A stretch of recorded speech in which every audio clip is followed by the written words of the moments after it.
ही भाजी पाहिली मला माझ्या आजीची आठवण. बहीण भाजी बनवली वाड्यातलं सगळे प्लेटी घेऊन यायची. ही आंबड्याची भाजी माझी आजी इतकी छान बनवायची, तिला बाजरी घालून. तिची रेसिपीच वेगळी होती. तिनं भाजी बनवली, आंबट वास. आमच्या सागाचा वाडा आहे असा, तिथं गेला आमच्या चुलत्या सगळे भाजीला प्लेट घेऊन यायचे.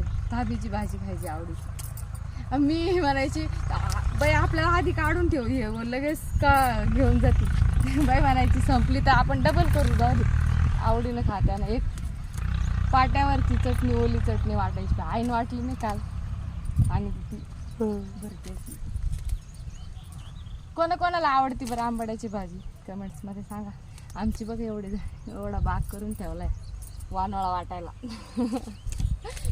जे येतं ते घेऊन जातं, तरी तिला तोडीत राहा फक्त, येत राहते. आता नवरात्रात तर लय मजा येते. नवरात्रात आपण आंबाड्याची भाजी खाल्ल्याशिवाय उपवास पण सोडत नाही सगळ्यात तरी. कोणाला आवडते त्यांनी कमेंट्समध्ये सांगायचं. तर थांबूया. राधे राधे.